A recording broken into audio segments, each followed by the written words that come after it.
Pela misericórdia de Deus, gostaria de dizer que eu sou o pastor Antônio Gilberto, pela misericórdia de Deus, dando parte da minha vida no trabalho do Senhor na área da educação cristã, educação religiosa, e queremos neste momento, aproveitar esse momento para convidar o público todo, o 8º Congresso Nacional, que será realizado em março de 2015, em São Paulo, já no Templo Novo da Assembleia de Deus do Belenzinho. O mesmo Jesus que disse, ide e pregai, na mesma ocasião disse, ide e ensinai.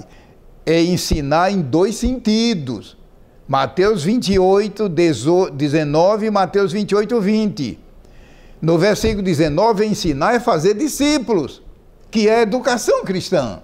Mas no versículo 20, não é ensinar no sentido de discipular.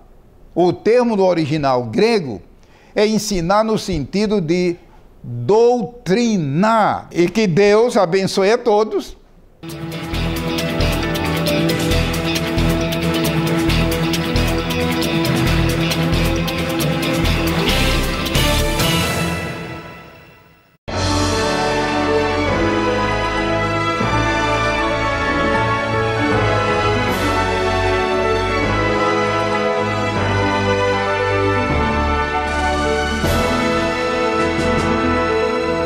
Subsídios. Lições Bíblicas. Jovens. Lição 6. Eu creio no casamento. A paz do Senhor, meu querido professor, a paz do Senhor, minha querida professora. É um prazer mais uma vez estar com você aqui, partilhando de algumas observações que podem ser trazidas na sua aula para a lição dos jovens. Nessa aula de número 6, eu creio no casamento. O casamento, antes de tudo, devemos deixar claro que é uma instituição feita pelo próprio Deus. E tendo isso por base, o que a Bíblia deixa claro no tocante ao casamento? Primeiro, casamento aprovado por Deus é entre um homem e uma mulher. Por mais que a sociedade dos nossos dias ofereça outros parâmetros de união de seres humanos, nós devemos levar em consideração que Deus criou um homem e uma mulher, e o casamento que, na perspectiva bíblica, é abençoado por Deus, é o casamento entre um homem e uma mulher. Segundo aspecto que vale a pena você abordar dentro aí da sua aula. Primeiro aspecto, Deus abençoou o homem e a mulher quando os criou e os fez frutificar. Quando nós dizemos, naturalmente, e os fez frutificar, estamos nos referindo à possibilidade de ter filhos, descendentes, ou seja, Deus, através do casamento, faria com que o homem e a mulher pudessem ter descendentes. Esses descendentes levariam aí toda a manifestação da glória de Deus, seriam pessoas que aprenderiam a conviver com Deus, andar com Deus e glorificar a Deus e ser pessoas realmente que estariam trabalhando em prol do próprio reino de Deus. Outra observação que eu gostaria de trazer com você no tocante à questão do casamento. Algumas ideias nos nossos dias vêm sendo inflamadas, principalmente entre jovens, que nós devemos ressaltar. Casamento não é morar juntos, não é? Porque estamos falando sobre morar juntos. É aquela velha história de um rapaz e uma moça vão viver juntos dentro de uma mesma casa, dividir finanças, partilhar os afazeres e ter a mesma convivência na esfera sexual. Observe que esse tipo de postura não é o tipo de postura que a Bíblia aprova. A Bíblia cita diversas vezes a questão do casamento e não do morar juntos. É claro que a sociedade de hoje oferece uma desculpa natural. Vamos viver juntos antes para ver se vai dar certo depois. Ocorre que na palavra de Deus esse tipo de postura não vinga, não é apresentada, nem sequer é mencionada, quando na verdade o que nós temos é que ao longo da Bíblia Sagrada vemos pessoas, homens e mulheres, que decidiram se casar, decidiram se unir pelos laços do matrimônio e foram abençoados por Deus, ou seja, não tiveram de ter uma vida pré-conjugal antes para saber se ia dar certo ou não. Na verdade, essa é uma desculpa que a Bíblia condena e, na verdade, por que a Bíblia condena? Porque é uma atitude satânica, é uma forma de incentivar as relações sexuais que Deus deixa claro na sua palavra que não devem ser incentivadas. Outra observação que gostaria de trazer aqui para você.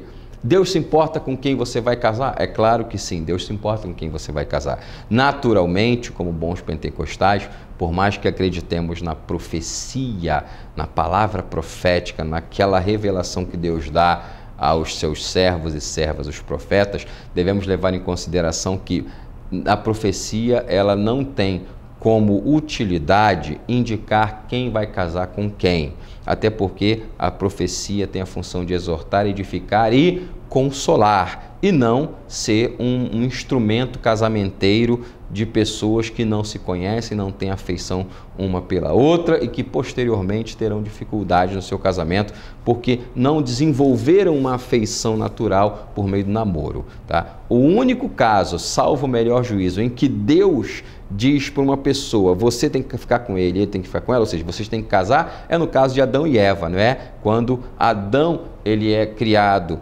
ele é colocado para dormir, Deus tira a costela do lado dele, forma a mulher e diz, olha, essa aqui é tua mulher. É o único caso na Bíblia em que essa referência, Deus indicando com quem iam se casar, é nessa referência. Por que eu estou dizendo isso? Nós devemos, naturalmente, num ato de escolha, usar de bom senso, oração. Naturalmente não estamos impedidos de pedir que Deus confirme os nossos passos, podemos pedir sinais ao Senhor sobre determinada pessoa. Agora, jamais buscar palavras proféticas no sentido de nos casarmos com uma pessoa que não conhecemos ou coisa parecida. Deus, com o passar do tempo, ele vai abrindo as portas, abençoando e tornando naturalmente o relacionamento mais solidificado com base na convivência, no bom senso e, naturalmente, deve-se levar em consideração o moço que a menina está olhando. É um moço de Deus, é um menino estudioso, é um menino trabalhador, é um menino que se envolve no ministério da igreja, é um menino crente, dá testemunho. A menina, como é que ela trata sua mãe, o seu pai? É uma menina também que tem suas habilidades, é uma menina que estuda ou que trabalha. Todos esses aspectos devem ser levados em consideração quando estamos falando dessa instituição chamada casamento. Então, naturalmente, você deve ter outras observações para fazer, mas num primeiro momento, essas observações que eu trouxe devem ser trabalhadas. E uma última observação. Eu abordei aqui a questão do seja uma pessoa realizada. Por que isso? Há pessoas com talvez baixa autoestima, não conseguem se realizar, que acham que serão felizes plenamente quando estiverem com outra pessoa. Na prática, isso significa que essa pessoa é infeliz consigo mesma. Uma observação que deve ser tratada para os jovens é que não devem se casar porque estão infelizes consigo mesmos, porque eles vão buscar na outra pessoa uma felicidade que eles mesmos não conseguem encontrar em si. Isso não significa que nós não devamos olhar para o casamento como sendo uma possibilidade de uma unidade, de uma complementação da alegria, do prazer, da realização. Mas o indicado é que não busquemos numa outra pessoa aquilo que nós não temos, porque nós vamos acabar encontrando falhas naquela pessoa e o casamento pode naturalmente ir por água abaixo. Então, são cuidados que nós devemos levar em consideração para os nossos jovens. Podemos ensiná-los sim a orar ao Senhor, pedir que Deus vá encaminhando todas as coisas. Deus confirma? Sim, confirma. Quando Abraão ficou preocupado com seu filho Isaque e orientou Eliezer, seu servo, a buscar uma esposa para Isaque dentro dos parentes de Abraão, Eliezer orou ao Senhor. Ele pediu o quê? Senhor, dá-me hoje um bom encontro. E Deus direcionou Eliezer àquela mulher que seria naturalmente a mulher de Isaque. É claro que provavelmente Deus não apontou Rebeca para Eliezer, mas orientou ali o servo de Abraão a estar no local adequado e perceber que tipo de pessoa poderia ser adequada para o filho do seu senhor. Então, a observação, a análise, agir com cautela, com prudência, nunca com pressa, nunca por força de cobranças ministeriais, como em alguns casos acontece. O moço tem um talento, a moça tem um talento, mas às vezes, não, você só vai ser ordenado, só vai ser separado ao santo ministério, coisa precisa de casar. E a pessoa sai desorientada, buscando um casamento apenas para ascender ao ministério, sem ter uma afeição por aquela pessoa com quem ele vai se casar. Então são observações que devem ser tratadas para os nossos jovens, para que o casamento seja uma bênção, para que o casamento seja solidificado e que realmente venha fazer uma diferença na vida dos nossos jovens. Deus abençoe a sua aula, é a minha oração. Deus abençoe também o seu ministério e os seus alunos. CPAD, 75 anos. A editora da Escola Dominical.